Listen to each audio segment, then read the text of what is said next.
I use she, her pronouns, and I am your service leader today. If you're visiting, I'm glad you're here, and participate as you feel comfortable. You're invited to stay, and we have goodies over there afterwards and some conversation too. So, our congregation is committed to individual freedom of belief, welcomes diversity, promotes a sense of community, and fosters religion that enriches the spirit. We're mostly do-it-yourself, lay-led, and strengthened and enriched by our volunteer contributions that we weave together. Our community is also supported by our part-time minister, Reverend Victoria Poling. As we begin our service, relax, take a few breaths, put your feet on the floor, think about spring, and become fully present. Bring your attention into this moment of communal reflection and sharing.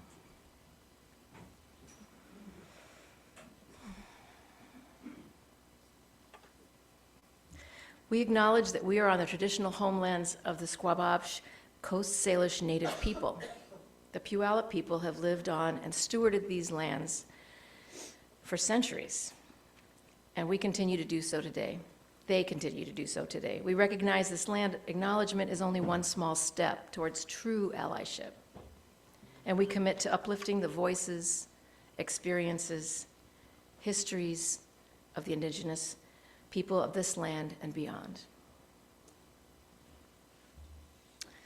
So this congregation has an agreement called the Covenant of Right Relations.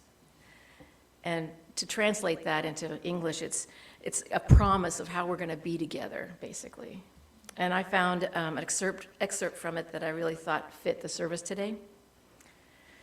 We, the members of the Vashon Island Unitarian Universalists, strive to build healthy relationships as a spiritual practice. We honor each other, we respect the common humanity and sacred spirit within each of us. We support each other in difficult times and celebrate our joys together. Now that is trust.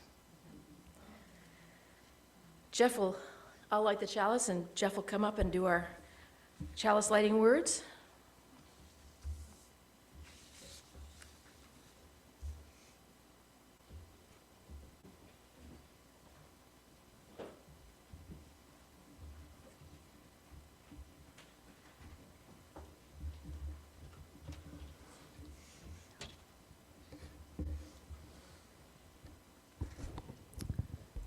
This is called In the Small Moments by Reverend Angeline C. Jackson.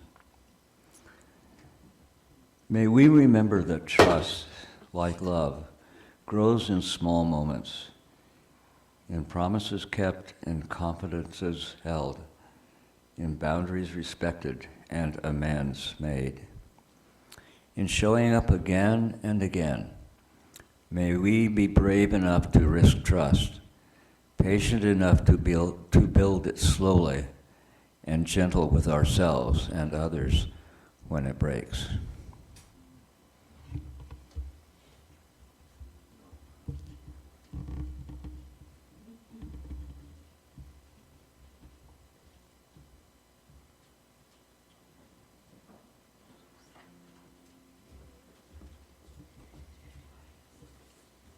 So the opening words are going to be by Donna.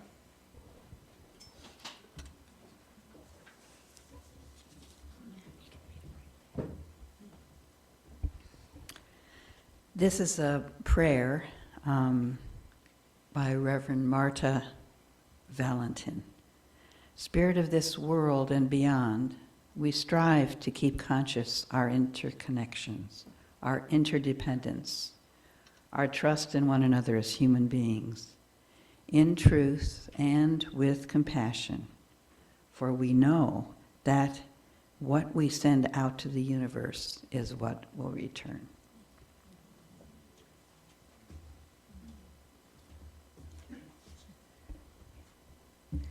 So when our Mystery and Wonder team starts exploring a theme, like trust, the word seems pretty straightforward. We know the meaning.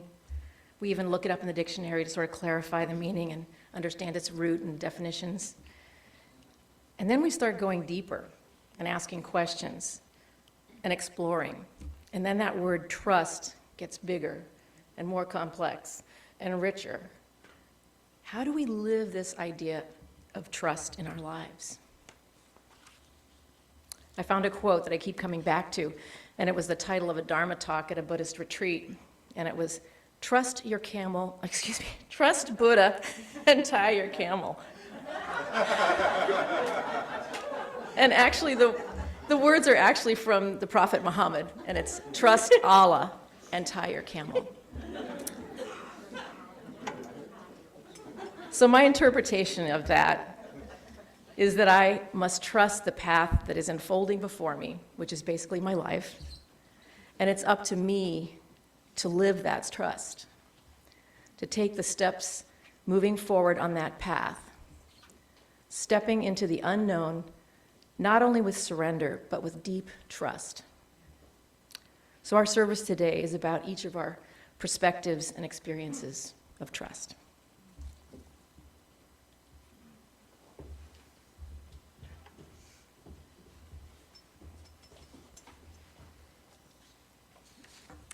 I brought my own copy, but I realized I lost my glasses. And this is really important at my age. So I found some, but they don't work quite the same way. So I'm going to use larger print. Trust is fundamental to who we are in this world, how comfortable we are in this skin. In some ways, it's the source of our joy. And it's also the source of discomfort or pain. Trust allows us to let go, to relax, to feel comfortable and confident. When we can't trust, we contract, we pull back, we hold back and protect ourselves. And when we do this, we cannot be fully ourselves. Stephen Covey has said, trust is the glue of life. It's the foundational principle that holds all relationships. For me, trust is our bedrock deep inside us. This foundational piece is laid down piece by piece when we are very young, and additional layers are laid down or broken, experience by experience in our lives. I graduated from college with a teaching degree in primary education. That's grades K through 3, little people, with a minor in psychology. It was a natural progression for me into a profession that would center around helping children with not just academic learning, but with confidence in themselves, in their problem solving and social skills. This was as important to me as academic content. And our classroom space and activities reflected it. I wanted to create a classroom culture in which they would know that their perspective and abilities were valued, where they felt safe to express themselves. I wanted them to know that they could make mistakes, knowing they would be supported and understood. Research tells us that trust matters, even for kids much younger than those in my classrooms. Trust helps them develop the pro-social behaviors of sharing, kindness, their sense of safety and security. Trust is a cornerstone to open communication and strong relationships. Trust reduces anxiety and fear, allowing children to feel more comfortable and secure expressing themselves and seeking help when needed. A child's self-esteem and confidence is improved, and trust is foundational to how they move in the world. Luckily, I came through a program that taught about the importance of the class culture, and I felt a great responsibility to each child as an individual. Each came into the space I created with their own years of their unique experience of trust, and it was my joy to sense this and to lay down a thick layer of bedrock in them. When I look back on my life, I realized how tenuous this bedrock was for me as a child. I get too much up here. When I look back on my life, I realized how tenuous this bedrock was for me as a child. I've come to understand this even more as I reflect on my part of my husband Martin's and my relationship since his passing. It's just more evidence to me that we lay down our experiences of trust layer by layer with each of our life experiences until it is our time to leave this world.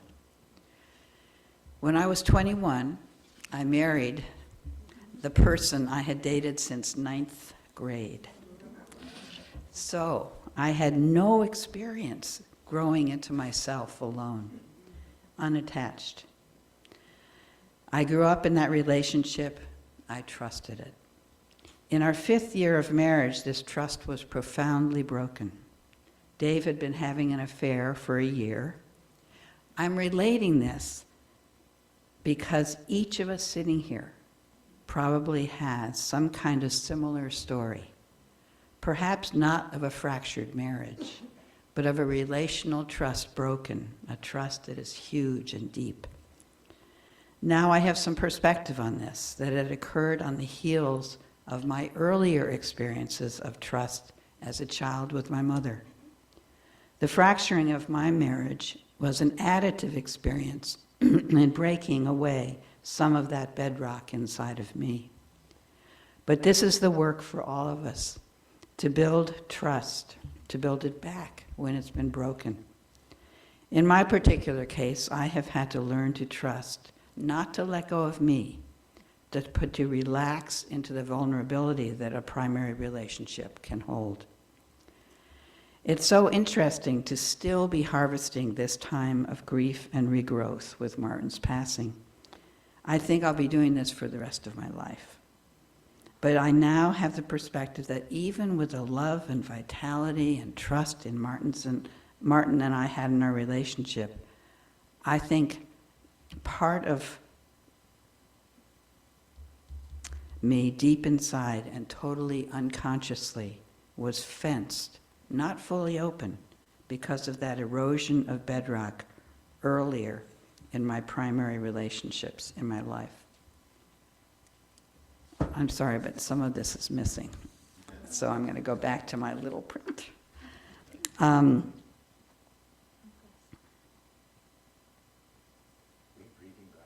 It's okay. There's a section of it that's not here. So after I said, it's just more evidence to me that we lay down our experience of trust layer by layer with each of our life experiences until it's our time to leave the world. I realized how I protected myself from my mother as a child, and this has affected me all of my life. My mother was wonderful in many ways, but narcissistic, easily angered, and mean. I contracted. On the outside, I seemed like a happy, settled person, but on the inside, I was wounded. I grew up with a mother I couldn't trust. I never knew which part of her would be activated. There's no consistency in the way she treated me, my 2 sisters, and our father. This particularly affected my self-esteem. In my studies to become a teacher, I learned that such inconsistency is damaging to young children. And I was damaged, though I didn't realize it at the time. It is only with the layers of life experiences that I understand this now. In our childhood years, the bedrock of trust is laid down, giving us a platform on which to build relationships. If it isn't laid down, we have lots of work to grow it in our lives. So this has been my path. Trust is not just about how I grow to trust other people and situations. The other part of trust is how I live in this world. Importantly, this is what I can control. It's this part that is a spiritual practice for me. Can I be trusted? Do I consistently show up for others? Lean in to needs around me? Predictably respond truthfully for my values, even in uncomfortable situations, political or personal? Do I listen to others, as Rilke says, without wanting for myself, fully and deeply? Am I trustworthy? These are the questions for me as I seek to live into trust in my life. So this is the part when I go into when I was 21, I married the person. Okay.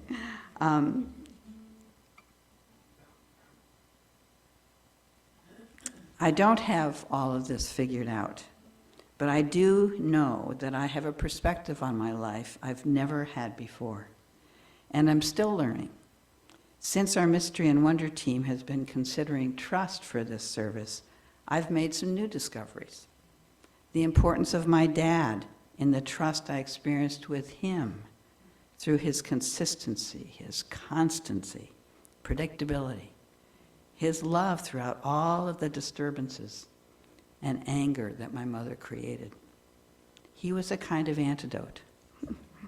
I also know the gift children have given me in those high school years of babysitting and organizing summer camps, and in the years I taught. And I got to experience this in a different way as the mother of 2 girls. Children put their trust in me, and I felt a profound commitment to them. And I know there's some teachers here, and they know what that means. It calcified my trustworthiness. I think these experiences helped me build trust in myself and the trust I hope to offer others. This is how I am trying to live into trust in my life.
Thank you, Donna. Thank you, Kat.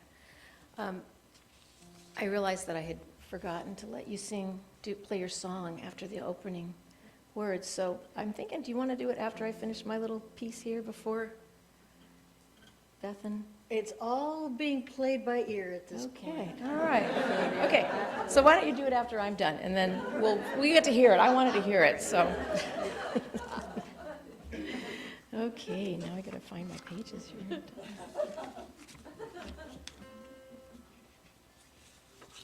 Oh, here we go. Trust is big. What I value and come here for is to be with folks that I can trust and to feel safe and supported in my exploring my beliefs and my spiritual practices. For me, it's sort of a weekly Sunday morning spiritual check-in. So I'm really glad to be here.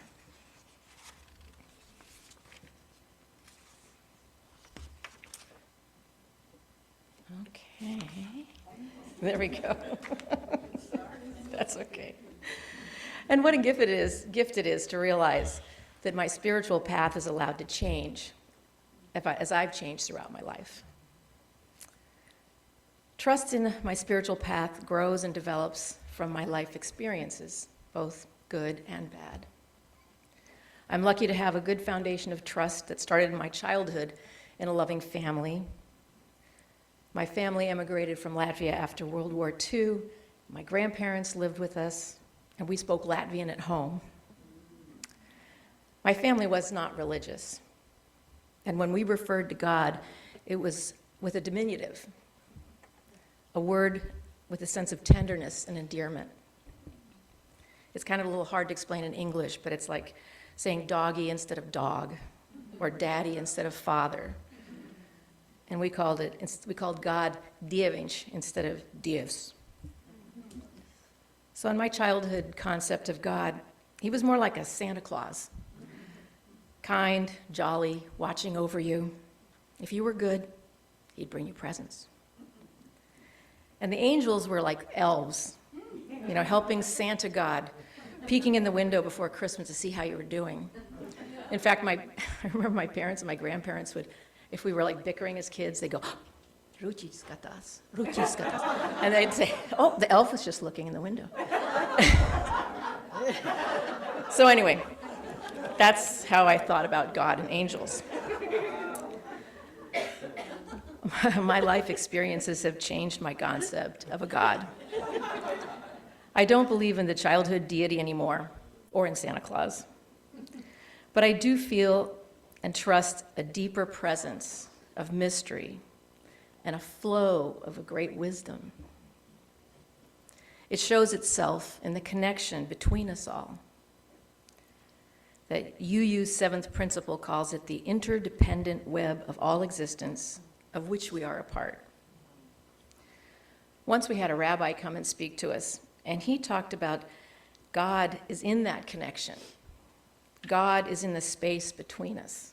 And I always love that image because like you reach out to another person, you're kind of touching God on the way, right? Taoist teachings have also changed my spiritual path. Taoists call that deep connection between us all the way. And now I see the connection more as kind of a cosmic river of life than a web. Sometimes turbulent, sometimes calm. You can trust and flow with it, or you can suffer and fight against it. And it's there whether you're aware of it or not. There is a trust that flows with this river, a trust that things are the way they're supposed to be. This Taoist teaching literally saved my daughter. She was born and raised on Vashon in a bubble where the proverb, it takes a village to raise a child, means something. And when she was in high school, her best friend was killed by her father in a tragic rage of domestic violence right here on Vashon, where things like that never happen, right? My daughter was completely and totally crushed. Her trust in the world was completely shattered, completely. How could Santa God let something like this happen to a beautiful, talented, innocent young girl? As her mom, nothing I could do or say could change the damage and the pain that was caused by that experience. It was her teacher that saved her. He shared his Taoist teachings with her. And the answer to her desperate question, why did this happen, was because it just did. Things in life are just what they are. That is a huge trust that's really hard to sustain in a difficult time. When we're worried, we're anxious, our trust is just swept away, and it's replaced by doubt. That can be paralyzing and isolating. Doubt is kind of the opposite of trust. Trust is the surrender to the way things are, a surrender to the way, to the flow of that cosmic river. The cosmic river, the way, continues to flow no matter what. And one step at a time, you are trusting and allowing that path to unfold. Trust and keep going.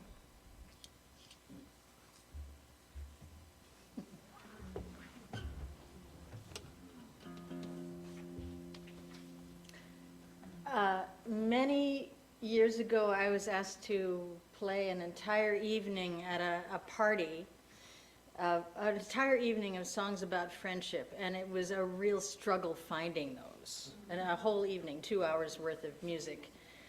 I could think of 5 or 6 right off the top, and I couldn't think of any others. Eventually, I don't know what I did, but I ended up writing one because there just aren't. There's love songs everywhere, but nothing like, not enough about friendship, the people we trust the most. The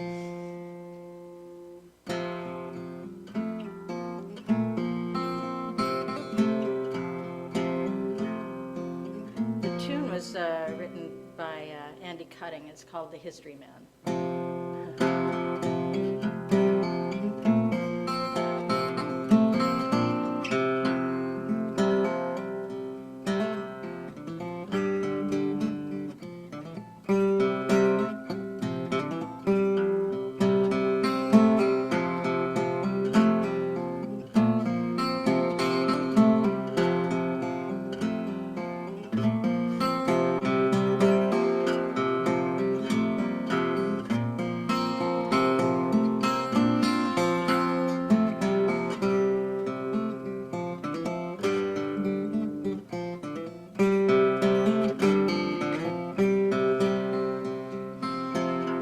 When you lay your head to rest with no strength to stand, when your kingdom is laid waste by some careless hand, when your pillow is a stone on a bed of sand, when you find yourself alone in a stranger's land, when the voice that sounds most clear is your enemy, hear this echo far and near.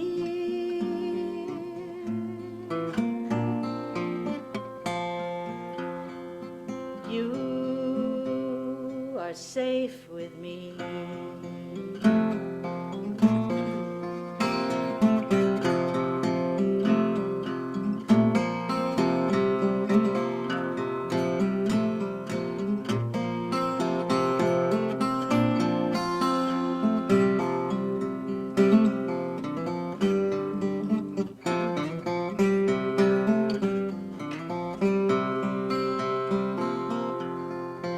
Oh, you live at one dead run on the shifting ground,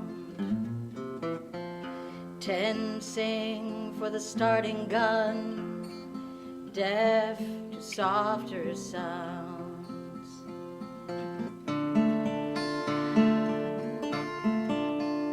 Day and night, someone seems to hunt you down. Hear my voice and take my hand, stop and turn around. When you start this race again, I'll be right with you.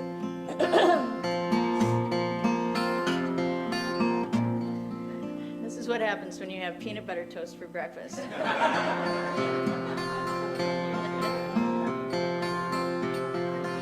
When you start this race again, take these words for free, my own, my true, my trusted friend.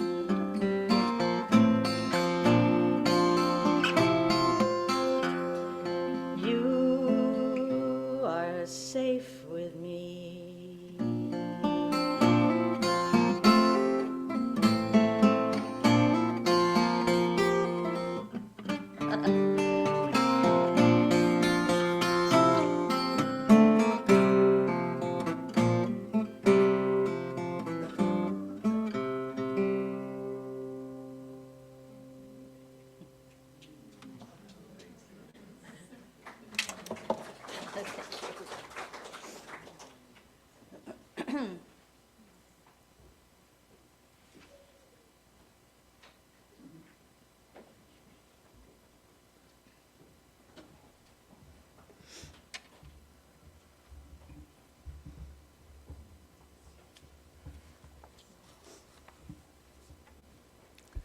Good morning.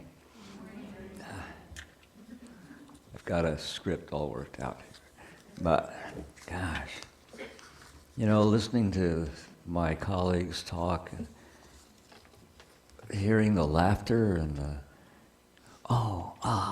so on behind me, and I'm going to jump back and forth, I think, a little bit between the script and just ad-libbing. You can tell when I'm looking down that I'm following my script. Probably tell anyway. I'm going to start with the script. And I titled mine Trust and Trustworthiness. And trust came along. It started my life with trust, and then I learned a lot about not trusting people along the way. And I'm glad to say I'm back with the trust now. I learned from early childhood that the word trust is meaningless unless paired with the word trustworthy, though it was many years later that I could articulate this concept. I was born to stable, intelligent, loving parents who nurtured me through an infancy and early childhood of physical torment from an allergic condition called eczema, the primary symptom of which is just intense and constant suffering, or itching, I mean. When I was 5, with World War II winding down, my parents left their Depression-era jobs in Nebraska, bought a rundown house in a lower-class neighborhood of Denver, Colorado, where my father got a job as an arms inspector at Remington Arms, and we moved. From the older boys in the neighborhood, I quickly learned suspicion and distrust. I learned that my well-being was not valued or supported. I may be taken advantage of, bullied, even physically attacked. But most importantly, I learned to be wary, to avoid certain older boys altogether, and the concept, though not necessarily the words, of trustworthy and untrustworthy became a part of my reality. So I've lived with my life with a strong sense of skepticism, which I have to say, it has served me well. My skepticism has protected me from most of the scam artists in our society, including those in the public sphere. Ever since I pegged Ronald Reagan as a con artist at a time when many of those around me thought he was a god, I have developed a pretty good crap detector. As one of the writers from that period, I think, said it pretty well. I have long since forgotten who. Well, there we go. There's my mixed up. Someone, I have long since forgotten who, once pointed out that every time Nixon was about to tell a whopper, he would begin with, "I would be less than candid if I did not say."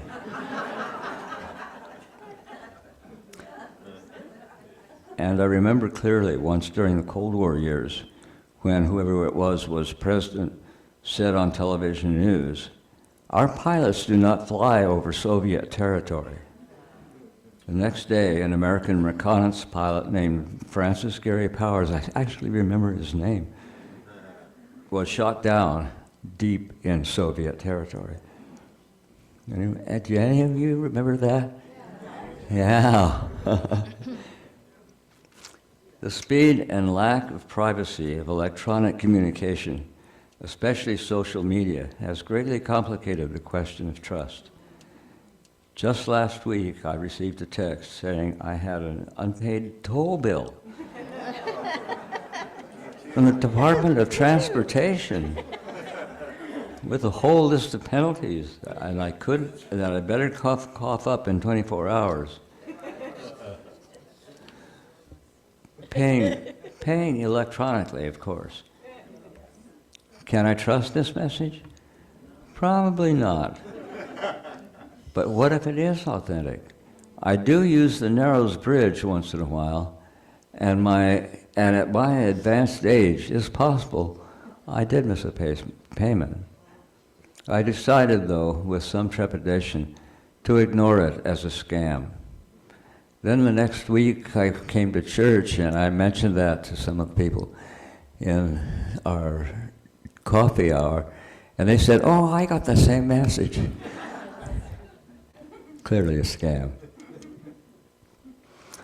I'm realizing that I focused on non-trustworthy behavior, and no wonder, since the king of dishonesty is now president of the United States. In a society such as ours, where wealth is the measure of value, and as we are seeing so clearly now, the measure of power, in such a society, the need for trustworthy friends and family is more important than ever. So who and what can be trusted? More and more, I believe the antidote to untrustworthiness that dominates so much of our culture is love. But by love, I mean the core goodness, that empathy with all living beings that exists in all humans. Even though for many in our 21st century, our 25th century world, it may be badly short-circuited by what a major Buddhist teaching calls greed, hatred, and ignorance. Fortunately, even as my first wife and I had found and joined a small Unitarian fellowship in our college town of Greeley, Colorado, in the late 1960s, my skepticism was beginning to be tempered by respect, empathy, and yes, love. These Unitarians were people who cared less about religious doctrine or gaining wealth and power, and more about caring for others, the larger community of all living beings. Then in the 1990s, I was introduced to Zen Buddhism by a little book I bought for 25 cents at a yard sale that introduced me to the three treasures of Zen Buddhism. And these are the three treasures: Buddha, who is the personification of enlightenment; Dharma, the way of enlightenment; and Sangha, the community of seekers of enlightenment. And I was also introduced to the three primary poisons preventing enlightenment. Those three words: greed, hatred, and ignorance. Let's see. Just a few days ago, I read in another book, this one written by one of my Buddhist teachers, Robert Aitken, titled Taking the Path of Zen, these words about Zen as an antidote to self-preoccupation. Self-preoccupation. In other words, egotism. Underlying our acquisitive society, says Aitken, is the dirty little secret that we conspire to work alongside others' greed in order to further our own. Most situations in this workaday world require by unwritten ideology and by clear example that, turn the page,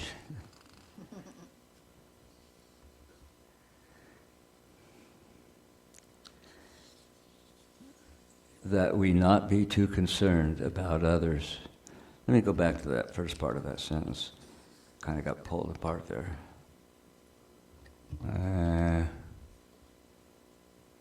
Most situations in the workaday world require by unwritten ideology and by clear example that we not be too concerned about others. And that's the end of the quote by Aitken. How prophetic for America today, given that the book was published in 1982. When I retired from my teaching career in Oak Harbor in 1999 and moved to Seattle, I began attending a Quaker meeting after friends assured me that, quote, some Quakers are even atheists. Both Zen and Quaker practices have reinforced my belief in the power of loving kindness. Say that again. Both Zen and Quaker practices have reinforced my belief in the power of loving kindness and I've been on that path ever since. Those experiences explain a large part of my loyalty to this fellowship. I'm inspired and supported and reinforced in that fundamental impulse of respect, generosity, and love, to care for others and all beings, and to live out that caring. This is what is trustworthy to me. Here is where I play my trust. Okay, thanks.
There's no getting around it.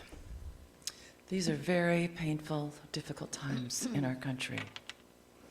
This regime is cowing the press, expunging expertise from governmental departments, rewriting history, and decimating the legal system. The constant unfolding series of tragedies is not stopping.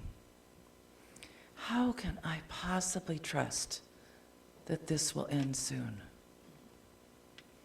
I read that while hope is fragile, we must believe in our heart of hearts that darkness cannot ever shut out the light, ever.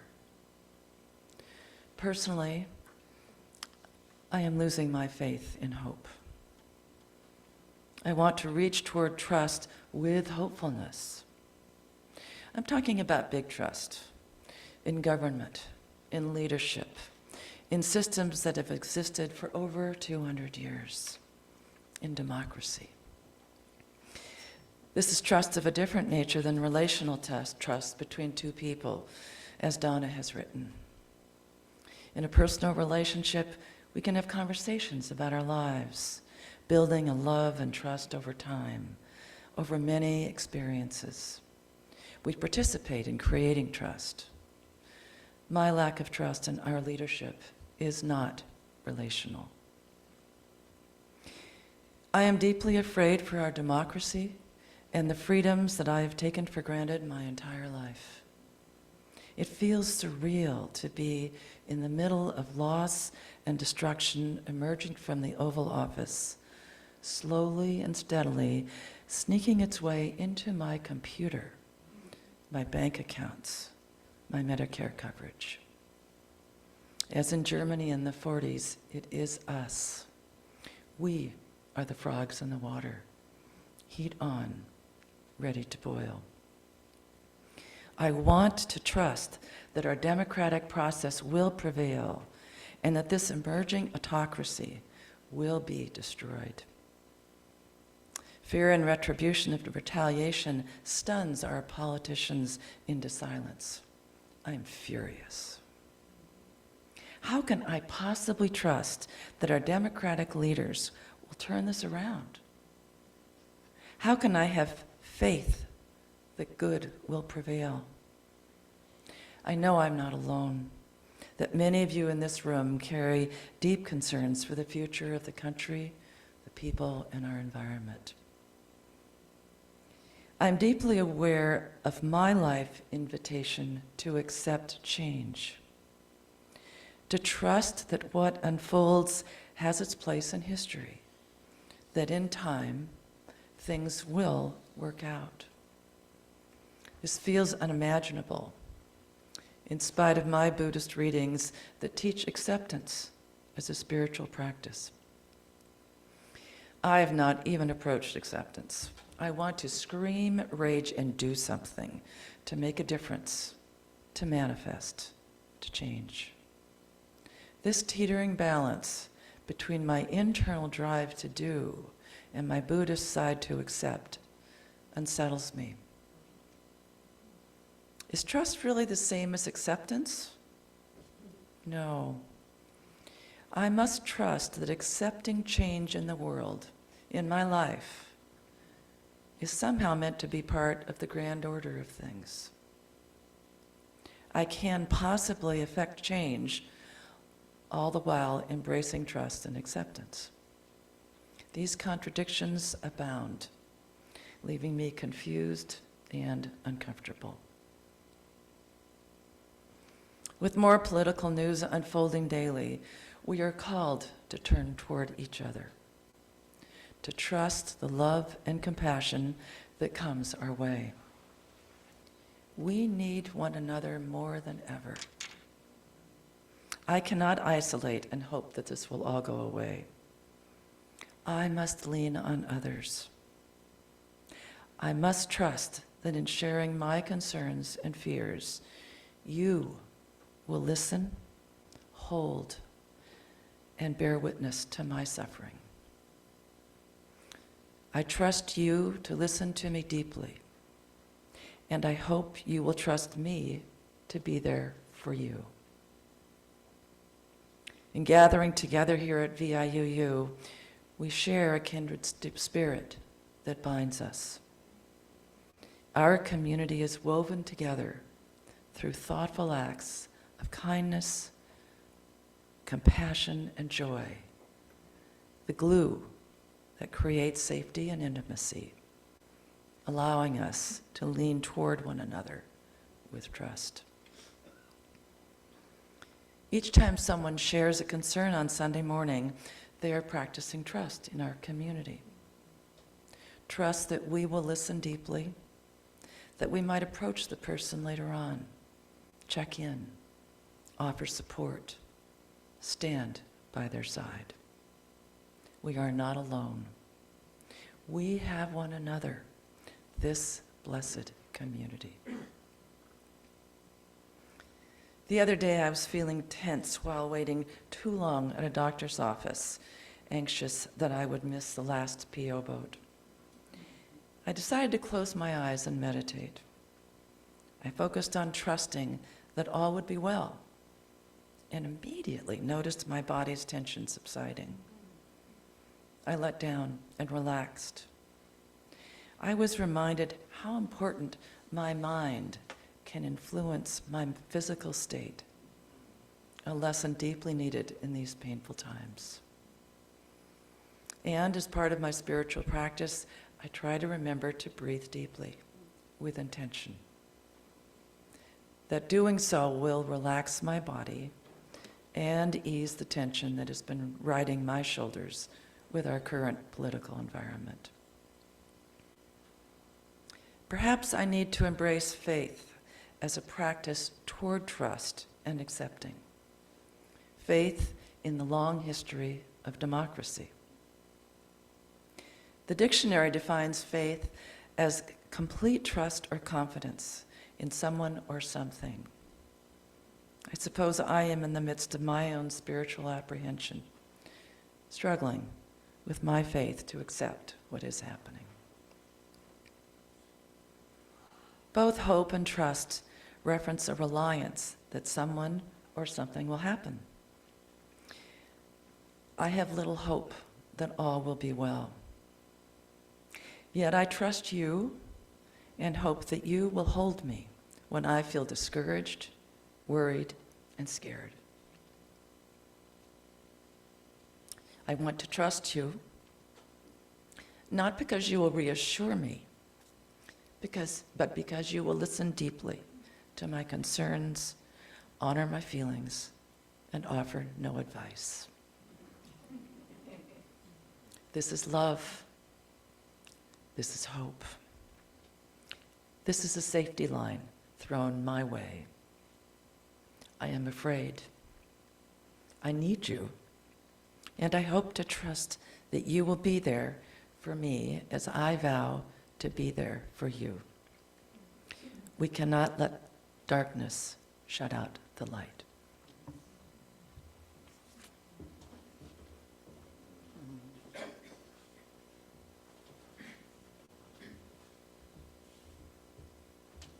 Thank you, Jeff and Beth. So let's kind of think about all these things we've heard, enter into our hearts, and listen to Kat play.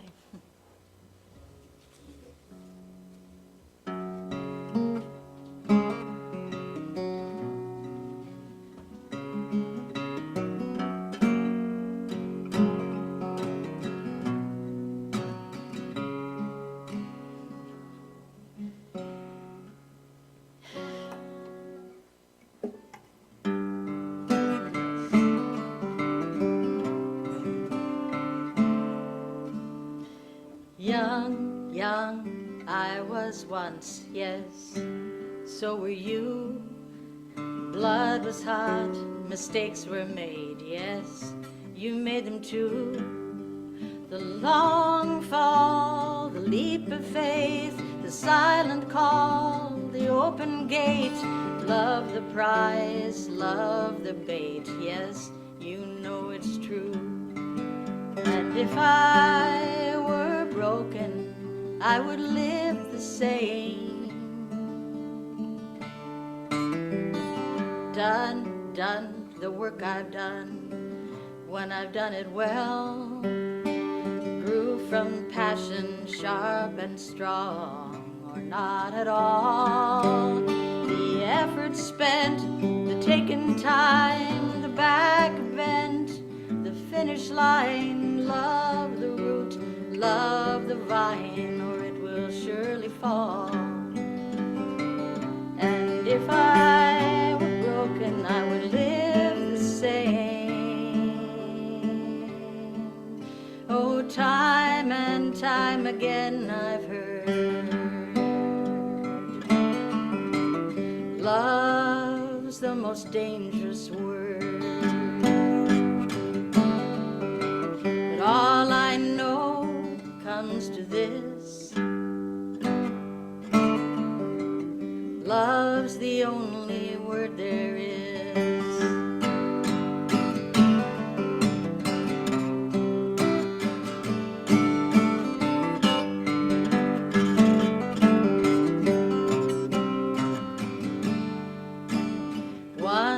One, I am one, yes, so are you. So we will end as we've begun. Yes, you know it's true. And when it comes to looking back on what I've done with what I had, only love could bridge the gap that lies between us two. And then my last breath could be your name.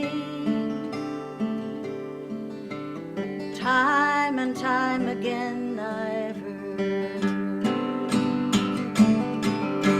love's the most dangerous word. But all I know comes to this: love's the only word there is. All I know comes to this: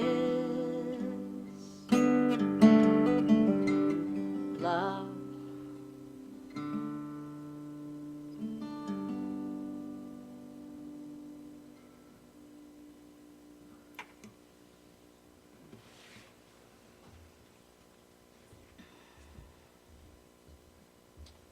Thank you, Kat. So we'll pause the recording now and we're going to prepare our hearts for joys and concerns, all the joys and concerns that are left in our hearts and out in the community.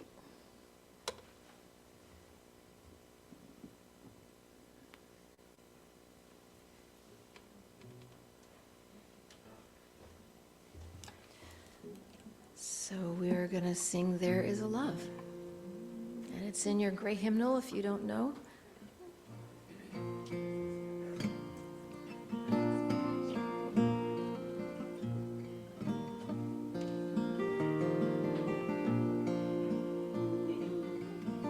That's not right.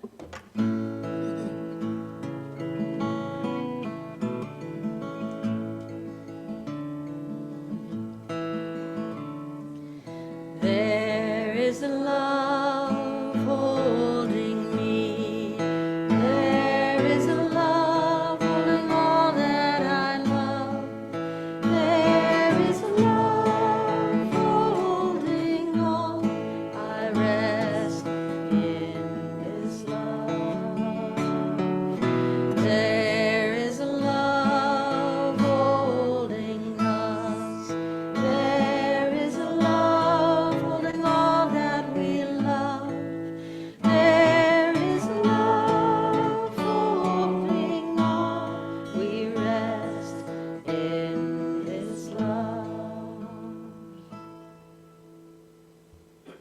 So we'll now resume recording as we finish the service. As members and friends of the Vashon Unitarian Universalists, we commit to supporting our congregation. I hear purses unzipping. Financial continue to be a vital community. Our congregation engages beyond our walls for peace, social and economic justice, freedom of belief, and protection of our planet and its inhabitants. Once a month, we contribute our financial offering to a regional, national, or international organization that aligns with our values. This week, our offering supports our own beloved community. Our greeters will now pass around the offering baskets. As we receive the offering, please join in singing We Give Thanks.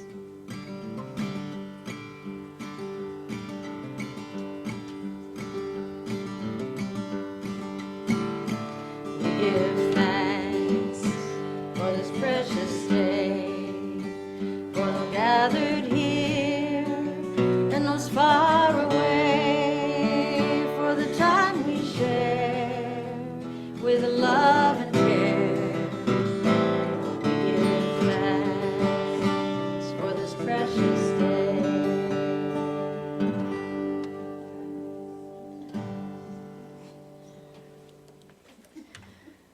Our Someday I'll closing get the right words key.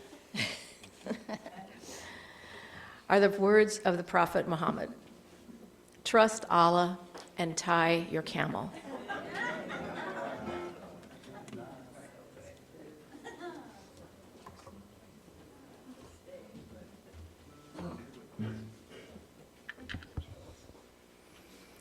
We gather again with joy and gratitude, but also with pieces and parts that are worn out and worn down, wanting once again to trust, to believe that hope is not as fragile as it sometimes seems, that division is not as deep as it sometimes appears.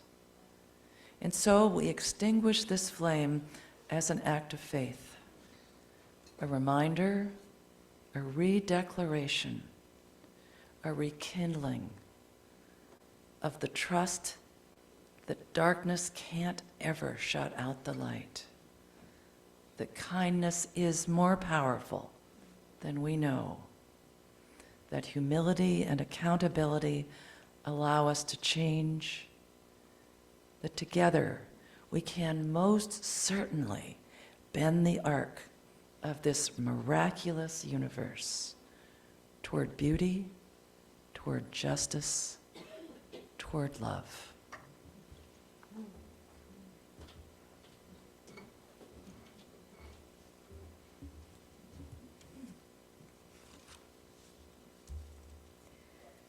Postlude. Oh, That's what it says here. well, usually I just play something inspirational, but, okay. That makes me change my mind.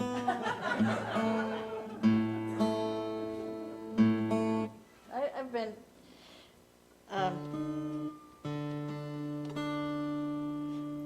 this is something I wrote about 23 years ago. And I played it fairly recently, and people asked me afterwards if I had just written it for the situation we're in right now. So I played it again on Friday for the social justice thing at the Coop. And lo and behold, it actually does work. I wrote it the first time I was in cancer treatment, and I forgot how many people were on my side until I had the chance to look up and see how many people were around with me. So.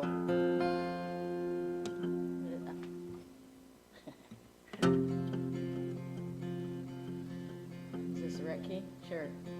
No. Okay.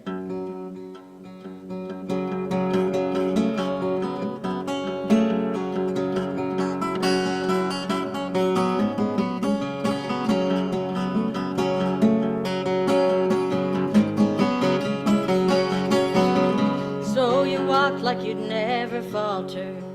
So you moved like you still had faith. Head down and a turned up collar, through a string of long hard days, walking through the darkest passage, though you saw no light ahead, and your greatest act of courage wasn't taking one more step. So you raised your voice in sorrow till you heard no other sound, saw nothing but your own shadow with your eyes turned toward the ground. And when at last some kindness found you, then it was as though you had slept, and the crowd in the dark all around you were all taking one more step.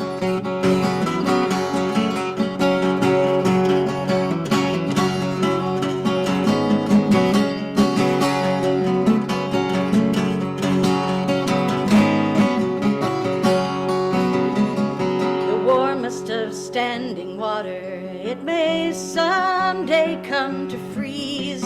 So you'll tell your sons and your daughters how to live through times like these. Tell them when their hearts are frozen to trust their feet instead, when there is nothing left but motion and taking one more step.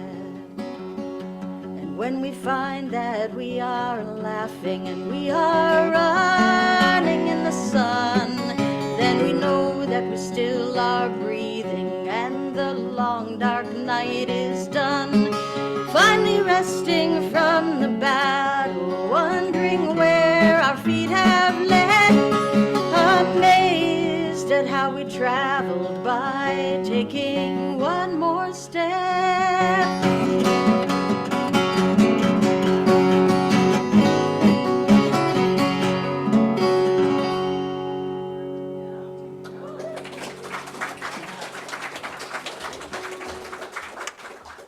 We needed that. So did I.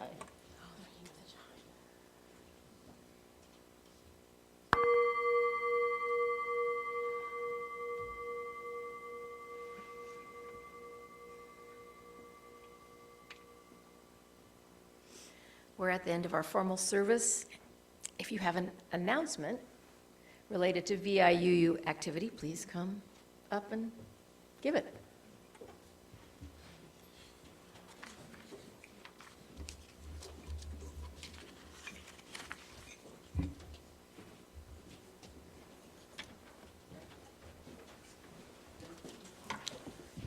The first circle dinner will be at my home on the 5th, on Saturday, Everyone who's been signed up for it has received information about when to come and what to do. I'm preparing Indian meal, and Jim and Alex are going to be talking about their 6 months in India and their meditation, so we're all looking forward to that. If you don't have that I did send an email out. If you haven't gotten that information and you did sign up, come and see me because I've got some things to pass out to you, but just bring yourselves. I did change the time. It's 6 o'clock and not 6:30. It's on Saturday, so we don't have to be dealing with, commuters and stuff. So.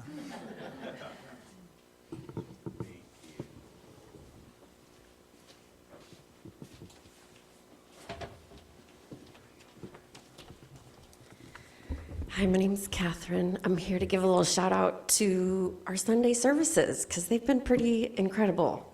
So we're wrapping up March, which was Trust, and we're starting April, which is going to be Joy.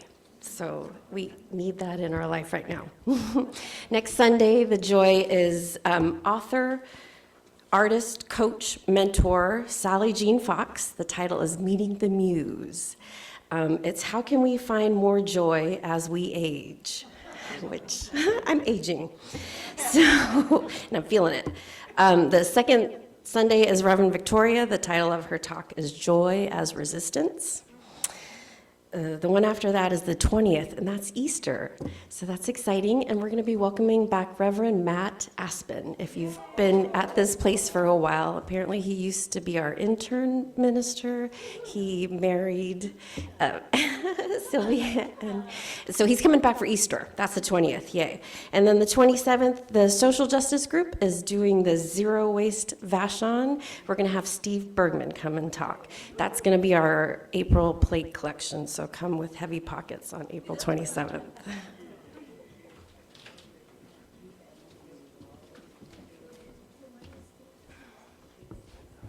Hi, I'm Jean. One joy I would say is stand behind Catherine in line because she has this lovely message on her shirt. I wanted to let you know that I'm going to lead a grief retreat here May 16th, Friday evening for 2 hours, and then the 17th all day. And it's going to be in the newsletter, and I'm going to have some flyers, hopefully soon. So this is a place to bring the joys that or the grief that you are holding. It may be buried very deep, it may be on the surface. We all have so much grief. So personal grief, planetary grief, whatever. It's a place to come and share. Thank you.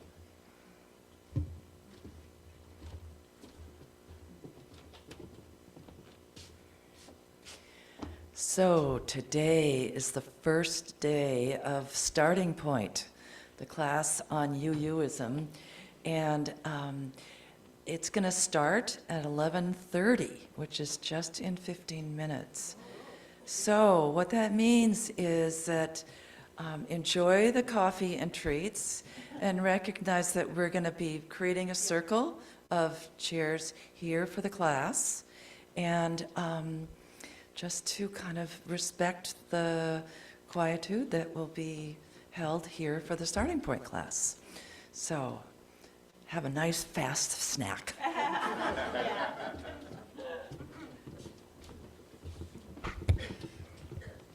I don't know why Anne came up with me, but maybe she's just going to be my partner. I don't know. As you know, Kirk, our lovely treasurer, periodically is on Zoom with other treasurers from the UUA, and I, as your president, am periodically on Zoom with other presidents from the area. And a lot has been discussed about goal setting, and Kirk and I, as members of the Stewardship Committee, want you to know that we have really felt so positive about what went on last year that this year we're setting our goal for $1 million. April Fools.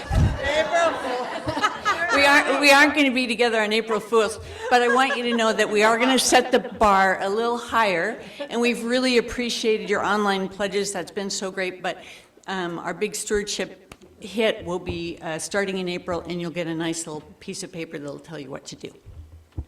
Just very quickly, we're also going to Olympia on Saturday, and so I think those of us who want to go, we might have room in our car. It's uncertain, but maybe we should talk with Maya outside perhaps and see if we can arrange to go together. Maybe we could take our banner.